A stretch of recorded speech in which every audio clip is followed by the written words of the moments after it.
کریمہ پر غور کرتے ہیں، ویسے تو یہ ایسی آیت کریمہ ہے جس پر علماء کرام نے بڑی بڑی کتابیں لکھی ہیں، صرف اس ایک آیت کے اوپر کہ صدیق اکبر کی شان اس ایک آیت سے کتنی زیادہ واضح اور ظاہر ہوتی ہے اور کتنی بلند و بالا شان ہے۔ لیکن میں 4 باتیں آپ کے سامنے رکھنا چاہتا ہوں کہ اللہ تبارک و تعالی نے اس آیت کے اندر فرمایا ثانی اثنین، یہ صدیق اکبر کی پہلی شان ہے، فرمایا 2 میں سے دوسرا۔ ایک طرف اللہ کے نبی کا ذکر ہے اور دوسری طرف صدیق اکبر کا ذکر ہے، یہاں پر صرف 2 کا ذکر ہے اور اللہ تبارک و تعالی نے اس کو قرآن مجید میں ارشاد فرمایا ثانی اثنین، 2 میں سے دوسرا۔ اور صدیق اکبر کی یہ جو شان ہے یہ بہت بڑی شان ہے، بہت اعلیٰ اور عرفہ شان ہے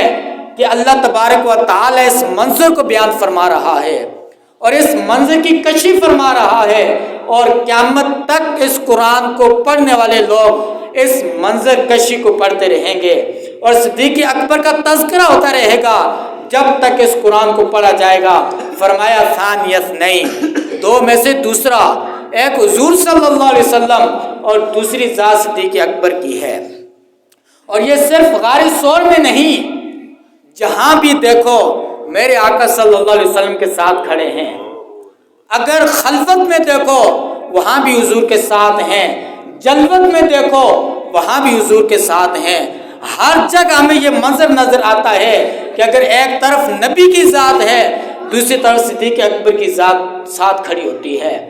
جنگوں میں دیکھو ساتھ ہیں،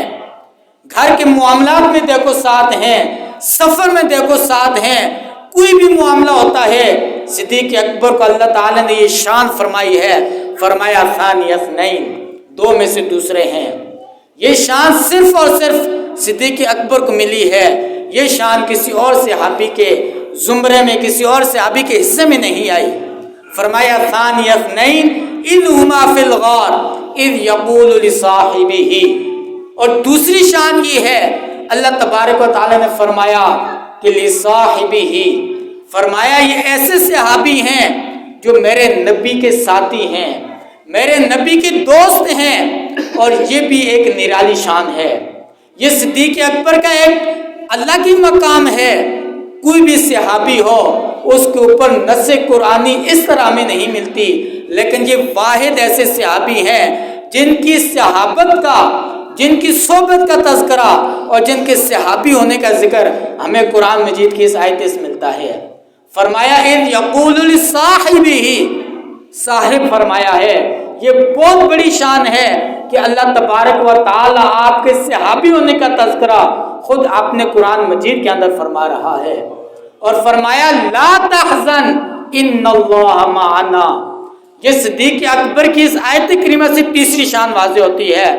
فرمایا کہ اس آیت کے اندر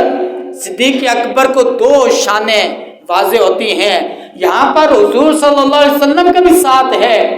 اور اللہ تبارک و تعالیٰ کا بھی ساتھ ہے۔ فرمایا لا تحزن ان اللہ معنا، فرمایا اللہ ہمارے ساتھ ہے،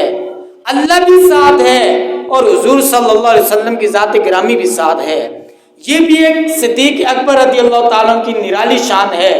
کہ اللہ تبارک و تعالیٰ اس آیت کے اندر یہ تذکرہ فرما رہا ہے کہ یہ ایسا مقام ہے، ایسا مرتبہ ہے کہ میرا نبی بھی تمہارے ساتھ ہے اے صدیق اکبر، اور جو میری ذات ہے وہ بھی تمہارے ساتھ ہے۔ فرمایا لا تحزن، فکر نہ کرنا، ان اللہ معنا، تمہارا نبی بھی تمہارے ساتھ ہے، تمہارا رب بھی تمہارے ساتھ ہے۔ فرمایا فانزل اللہ سکینتہ علیہ، اور جو چوتھی جو شان ہے جو اس آیت سے واضح ہوتی ہے، فرمایا یہ ایسا وقت ہے، ایسا منظر ہے، ایسی جگہ ہے کہ اس مقام پر اے صدیق اکبر تیرے اوپر اور میں اپنے نبی پر سکینہ نازل کیا ہوا ہے، اللہ کی رحمت نازل ہے، اللہ کا فضل اور کرم تمہارے ساتھ ہے۔ تو اس آیت کریمہ سے یہ 4 شان صدیق اکبر کی ہمیں نظر آتی ہیں، اور یہ ایسی شانیں ہیں جو آپ ہی کا حصہ ہیں۔